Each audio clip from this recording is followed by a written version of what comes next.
welcome everybody. It's time once again for the next chapter with Charlie Hedges as he explores turning the page on his life and yours. Hey, Charlie. Hey, Paul. You know, we are so fortunate today to have as my guest what I call her, my reluctant to do podcast wife. After more than 200 episodes, she has been on the show with me only one time, and that was from Italy probably 3, maybe 4 years ago. Today is special. We haven't seen each other for more than 10 days and have probably talked on the phone only 3 times because she and her friends have been so stupid busy. Pam and I, as it will be obvious in this show, have different ideas of what is the ideal vacation. Although I do like some activity and sightseeing, I must have time to rest and do nothing. Pam's idea of rest, however, is simply sleep. Otherwise, she is busy doing something. Now, while I've been in Portugal alone, Pam has been in the UK with her sister, her niece, and her daughter-in-law. They have been to Scotland, Wales, Bath, and London in about 9 days. Yikes, I'm telling you, I'd need hours of therapy to recover from that. So what do you say we compare notes and talk about our trips and about what is important in life? And by the way, I got to tell you, you're going to fall in love with Pam. Hi, honey. You just arrived from Lisbon a couple hours ago, and we barely had time to catch up. So tell me, after I'm having a hard time with my notes, tell me about this crazy and hectic trip and how you are doing right now. Well, I could honestly say I'm a little bit tired, so I guess it actually catches up to you eventually. In fact, after probably... let's see, if we were 12 days in, probably 10 days in, we were all, I think, ready for an open day because everything was planned before that. But, we still had days where it's like, we're going to eat now, we're going to stop at a cafe. We just plugged in a few, like a walking tour, or we had one time where we had a guide kind of take us out to St. Andrews in Scotland. But it was, I have to say, it was packed. It was, I would say it was long days, but they were good days. And I think I was reflecting a little bit on this, and because we had so much time like walking the streets of Edinburgh or in the car driving to Wales, a lot of rich conversations came from that. So it wasn't like, we're on Disneyland rides the whole time, just from one ride to another. It was a lot of actual talking deeply in stories. I mean, I still had learned some things from my sister Cindy where we tell each other everything, and learning from my niece and learning from my daughter-in-law. It was just delightful to have that many days together, because you can have a weekend with your friends or family and it can be wonderful, but to have that long, it was really great. And I have to say one more thing. I was a little bit concerned about, even with the best of friends, sometimes, we can get on each other's nerves, and, you have different preferences about things. But somehow, maybe because we're a lot alike, we deferred when we needed to, we spoke up when we needed to, and it just worked out. So I was thrilled that it worked out that way. And you had quite an age span. You had like a 25 to 30 year age span between the kids and between you and your sister. So that makes a whole difference in what you're interested in, what kinds of things are going on in your life. You're at such different stages of life. That had to have some kind of impact, did it not? Actually, it didn't that much. I think partly because we're a lot the same personality, and as you know, my sister and I act like we're 20 years younger, right? we look 20 years younger, we act younger, it's just, at least that's what my brain was saying. Like, I can keep up with these girls, but, I think more than that, there were times when my sister would remind me, the girls need to kind of go on their own. So one night they went to a speakeasy, which was kind of a very cool place in Edinburgh. Another night they went out with, they both had friends in London that were, that happened to be there. And so they hooked up with them, which was great. So there were moments of that. But it was even with shopping, because I think my sister's so used to shopping with her daughter that, they preferred to stay together. But there were times when Cindy and I would go in a store and be different, have different ideas about shopping than they did. So I don't think the age difference really got in the way, because we were all interested in similar things and curious people, which I think is a really important quality. Yeah, and you all, well, you like to have fun. You're engaging, curious. There is also, with every one of you, there's a very deep part of your personalities, and if that was, you were able to get to that on your adventures, to me that would be worth the trip, just that by itself.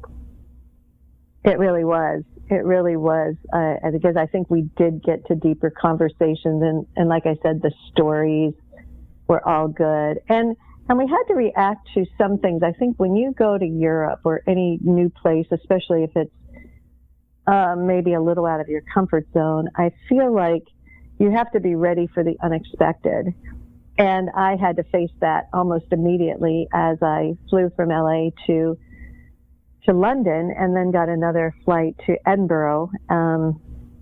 As I had to go through security again, they surprised me by saying that I could only have almost like a sandwich bag, or maybe it was a quart-sized Ziploc bag full of anything that was liquidy. All I knew was I had to have small bottles. So I had small bottles of, I don't know, probably 20 things.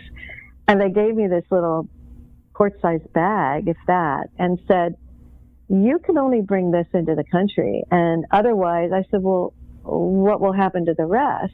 Because my other luggage was already checked. And they said, well, I don't know. I guess you can maybe go and maybe we could send it. But I tried that and it's gone. So it's gone. So you just have to just like, all right, I can live without that. Or there was another time when, some tours were canceled. They had scheduled us on a tour during the Jubilee, the Queen's Jubilee, where a parade was happening right where the tour was scheduled. So that was kind of like, all right, we adjust. And then there was one other, I was thinking about food. You're not quite sure what you get. And I mean, this is English, so it wasn't that unusual, but I ordered something. It was a small plate and it said it was a Ganem steak. And it had like French fries with it, and I thought, oh, that sounds good.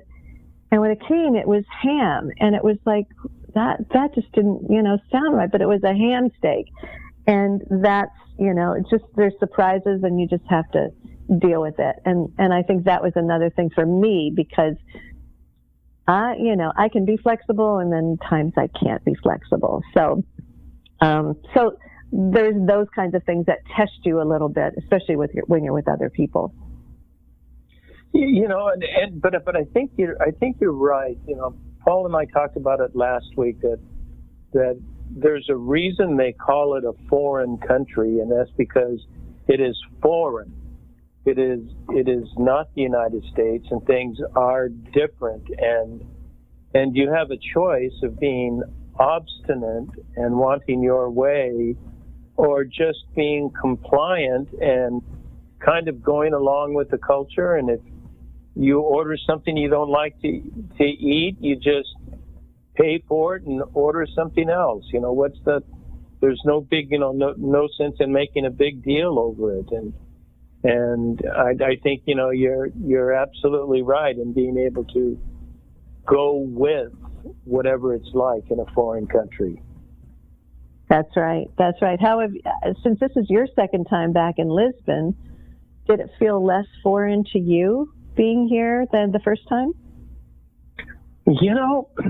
Lisbon just doesn't feel that foreign to me, although it is very foreign. I am in this apartment that you just saw, and you saw why I've fallen in love with the apartment. I want to buy it.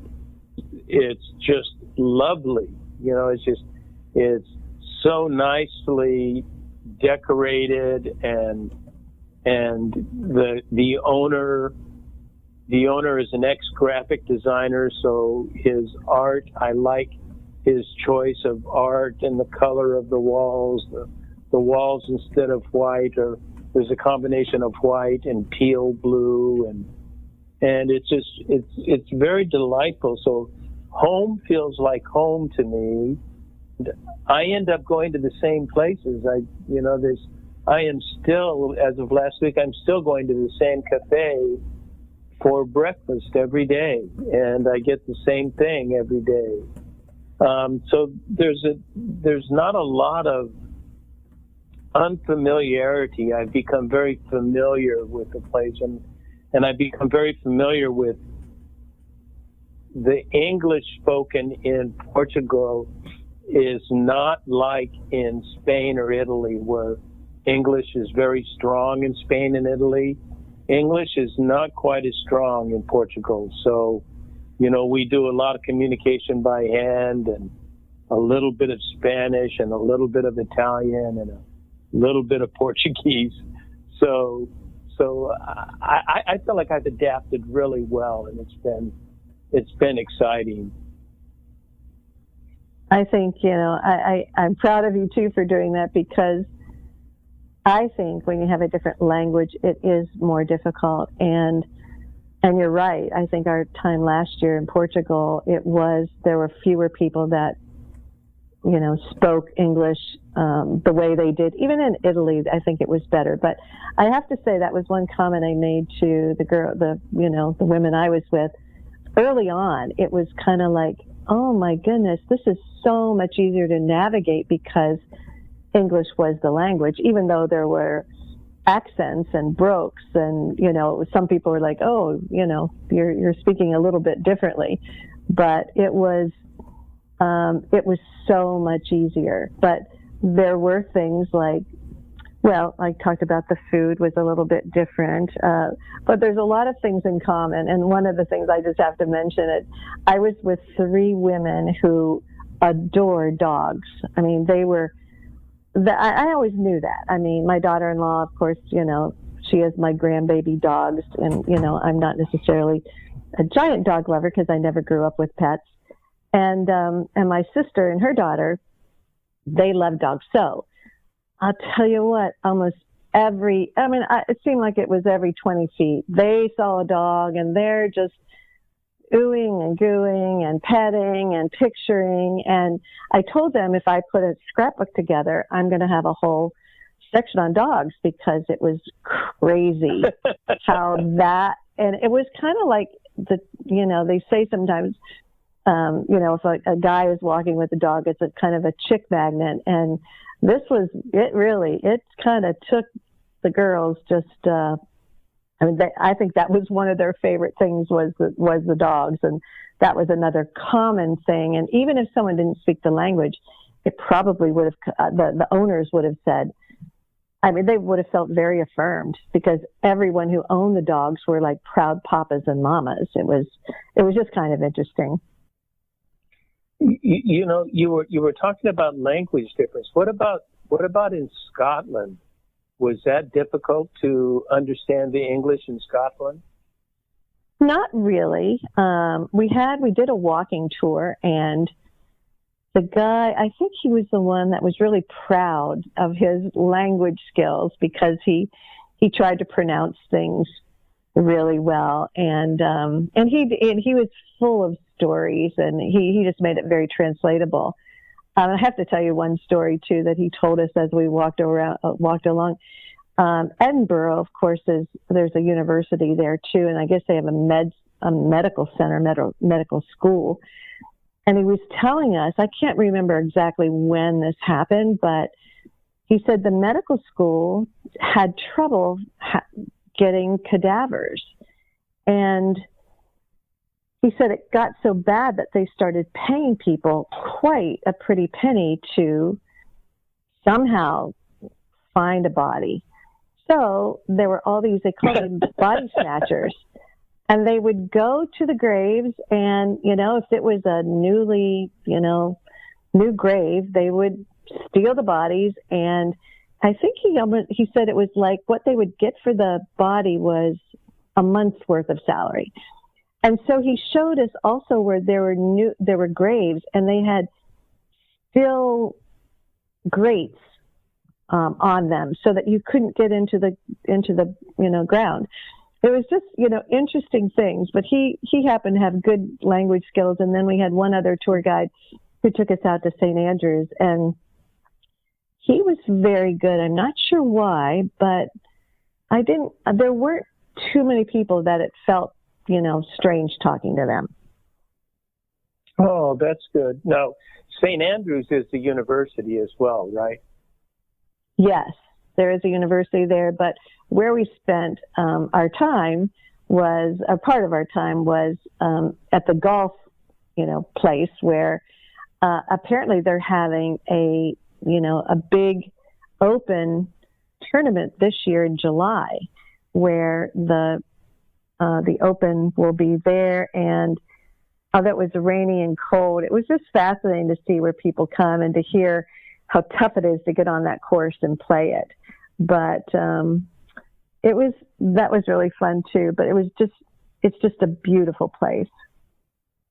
Yeah, that's the British Open that they do there. Right. And did you know that my mentor in graduate school got his PhD from St. Andrews?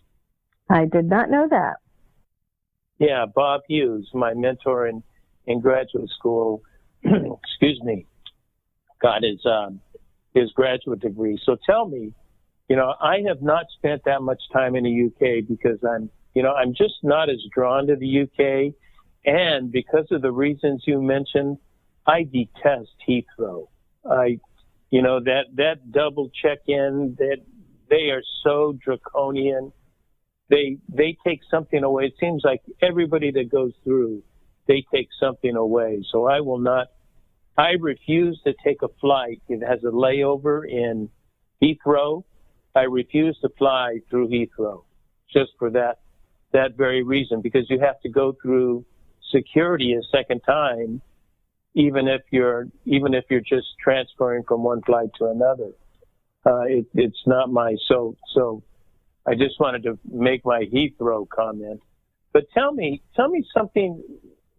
Is there anything in particular that you thought in your trip to UK was extra special as far as a place or an event? Yeah, we had a couple of those.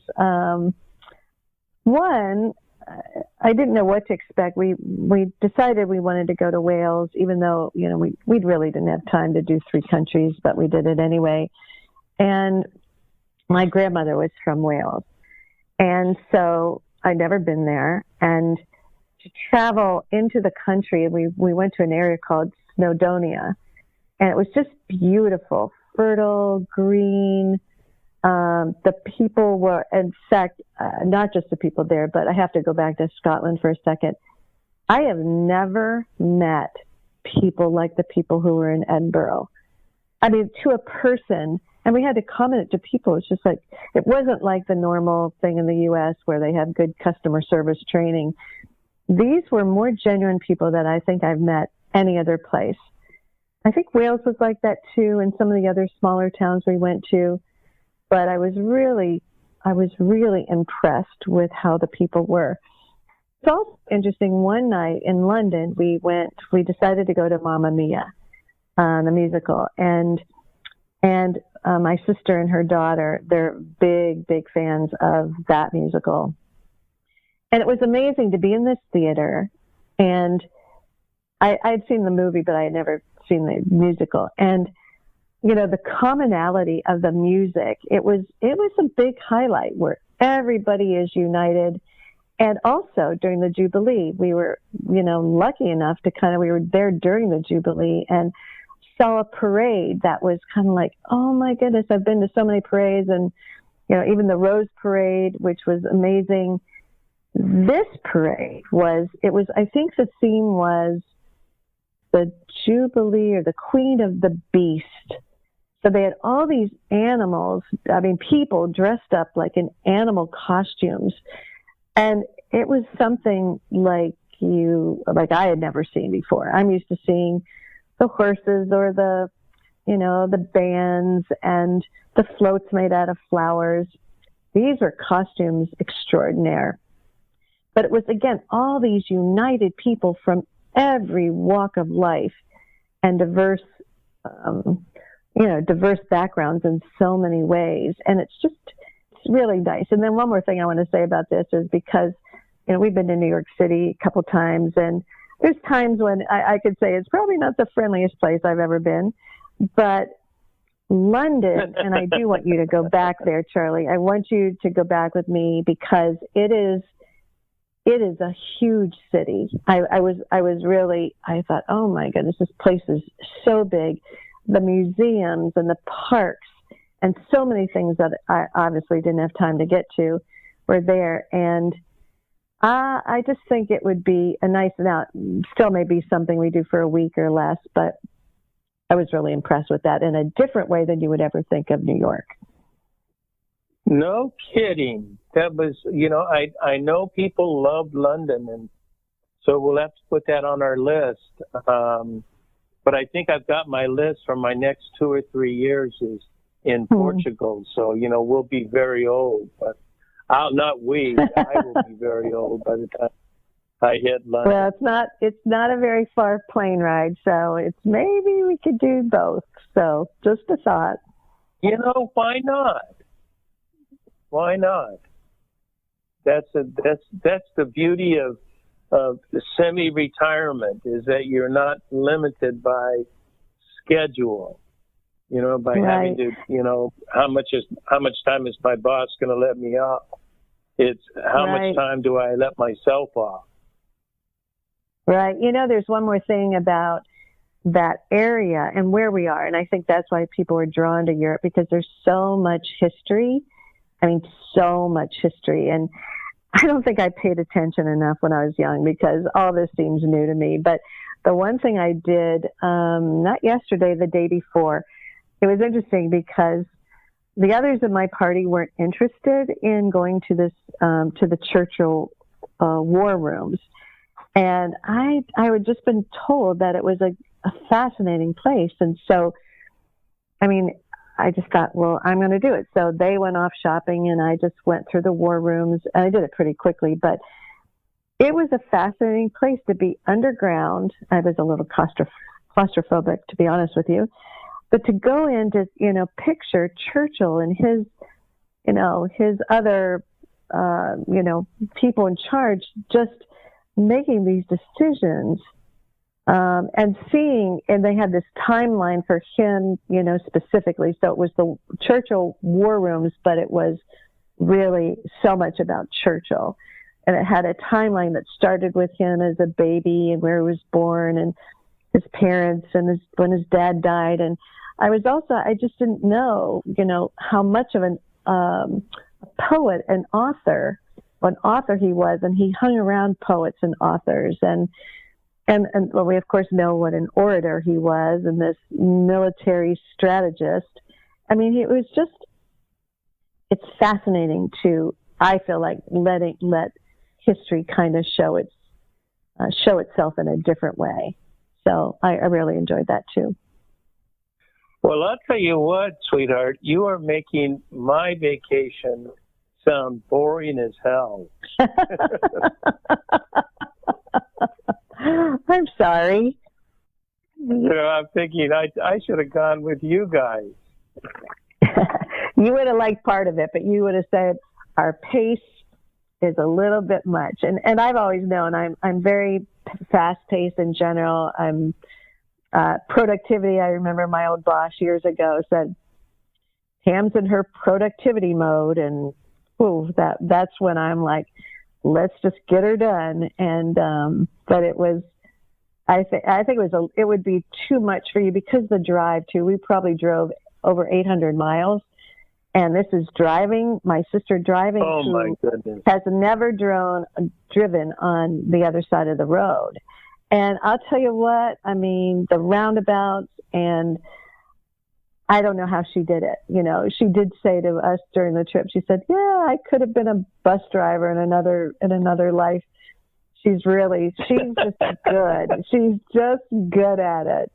So that made it good because we could see some things, you know, along the way, and we're able to, you know, have a little different trip than just being on a train. That was so she did 100% of the driving. Nobody else drove? Yes, she did. Yes, she did.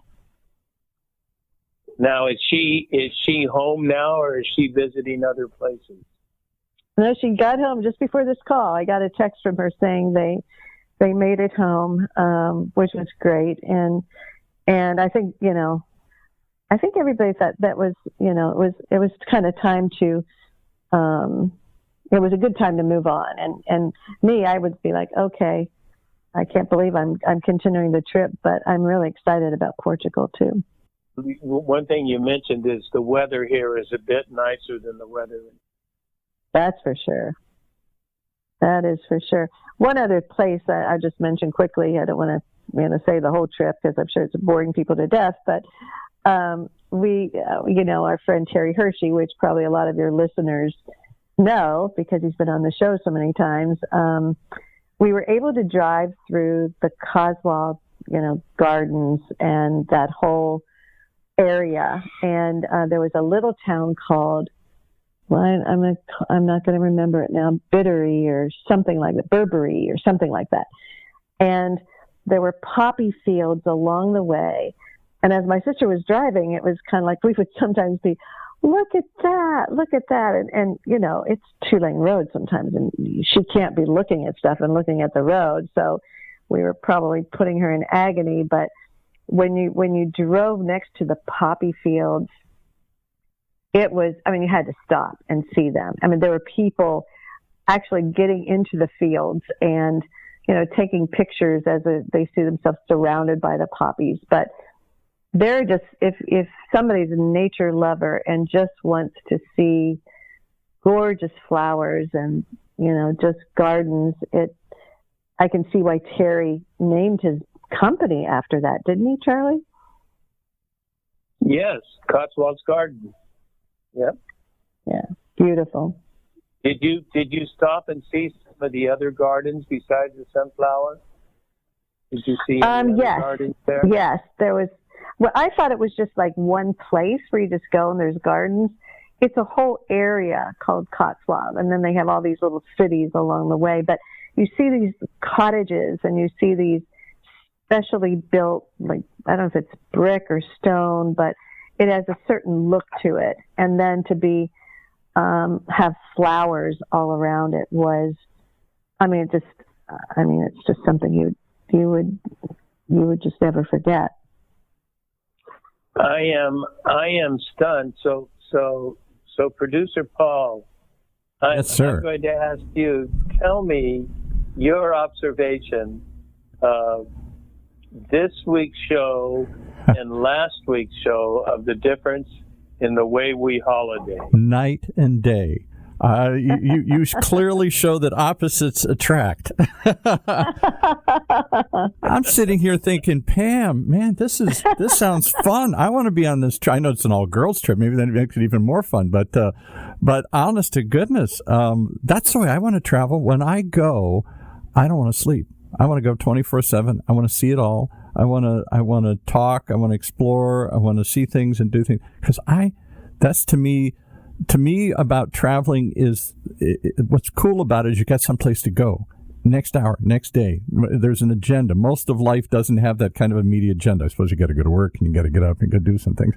But that excitement of what's over the next hill to me is what I find thrilling. Charlie wants to go and soak it in.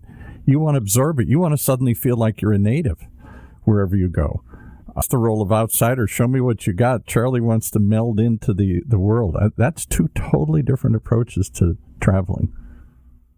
It is. And I think that... go ahead, Charlie. No, you, please. Well, I think that, Charlie has always said to me over the years, and he would say, I want to go and I want to stay in a place and really feel kind of get the life out of it. And he always would say it, and I could never, just sit, because there was so much to see where we would go, and you'd come so far. So I would usually, have an agenda that was always way too full. And so finally, we did a couple things. The last trip we went, we cut it back, and we said we're going to stay in fewer places for a little bit longer. So we did that. And then this year was the first time that he just said, I want to stay in one place for a couple weeks. But he has this other idea of writing. And, so I think that's a whole different objective. And when you can do that, I think it's nice. So I'm thrilled that he's been able to reflect in ways he hasn't in a place that's amazing. So it's just two different vacations. It's two different vacations. And now you're in the same place. So do you find a compromise in Portugal? Does Charlie sit and write and you go out and take the tours and go see the cathedrals or the beaches or whatever it is, or the wineries, or I don't know, whatever appeals to you out there? Or do you both sit and just simmer in the surroundings? That's a really good question, and we're only going to be here probably like 2 more days, and then we're going up to Porto. So I'm going to put us on a little bit of a touring place again. Good for you, Pam. Get them out. So sorry to say that, but it'll be at a little different speed. It's just one city where we'll be like 5 days, which it'll be different. But I'm actually excited about 2 days of, whether it's just, I have no agenda. I may read, I may walk the streets, but we did all the touring last year, so I'm not as apt. So let me ask a thought-provoking question, and maybe this is more than you want to think about or talk about here on the show here, but part of the show, the name of the show is The Next Chapter. What do you do? What do next chapters look like? Most of us get stuck in one chapter, and we live in that chapter. We reread it over and over and over and over again till we know every line of it here.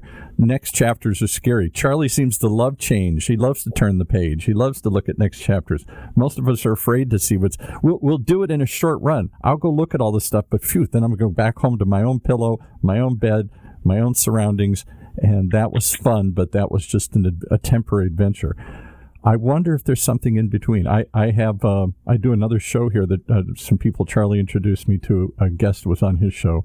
Young couple, Michael and Caitlin Domner. I don't know if you're familiar with them, but I think he met them through his church work years ago. And they have decided in the great pandemic, like so many else have, if we're working at home and teaching at home, why do we have to stay at home? Our home is going to move. And they sold everything, or I guess they rented everything, packed up their kids, 3 little kids, and they're on the road, not for a week, not for a trip, forever, or until they find their next forever home. And that is amazing. And part of as they've taken this journey, they've started traveling in the United States. Now they've gone all the way down to the tip of South America and jumped over to Antarctica. They came home for the holidays to sort of regroup and see family. And now they're back in Asia doing this exploration. And they're trying to find that balance of when does it stop feeling like a trip? When does it stop feeling like, I got to see this, I got to do this, to feeling like regular life where I got to do nothing. Maybe I got to do the laundry. Maybe I got to sleep. Maybe I got to teach the kids something here today. There isn't an impulse to go see or explore, just to live in a different space. And I think that's what Charlie's kind of exploring here, if I'm not mistaken. What do you think of that, Charlie? Yes. Yeah. Go ahead, Charlie. It reminds me, Paul, of a couple different types of exploration. there's an exploration where you're seeing the physical world, Yes. and that is impacting you internally.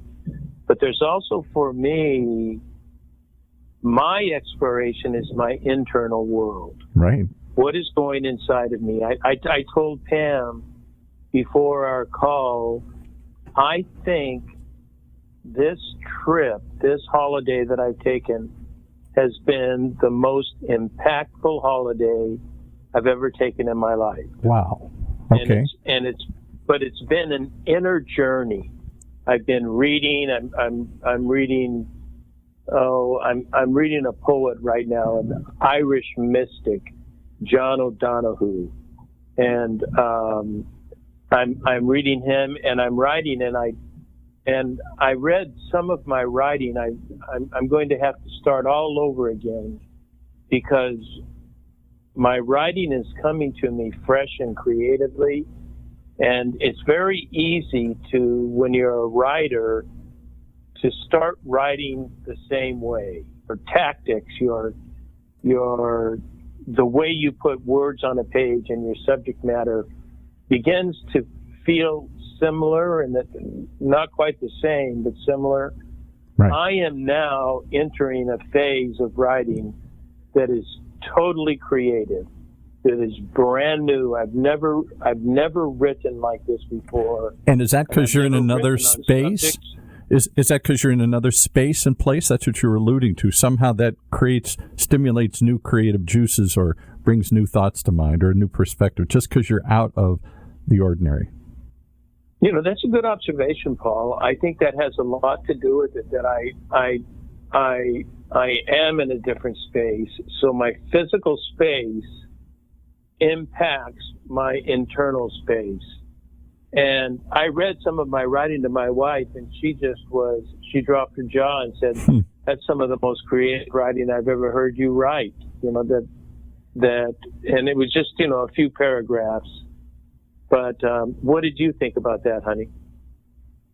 Oh, yeah. I mean, it occurred to me that the topic and what you're writing about right now, which is so relevant and so needed, and otherworldly. I mean, it's a whole different way of thinking. And I don't know, your thoughts reminded me of Frederick Buechner and how he has written and was so engaging and inspiring. And I see this book that is going to kind of come together over years. I don't think it's something that you're going to, I think maybe even you thought you would have more on paper during these last 2 weeks. I see it as a little bit more of a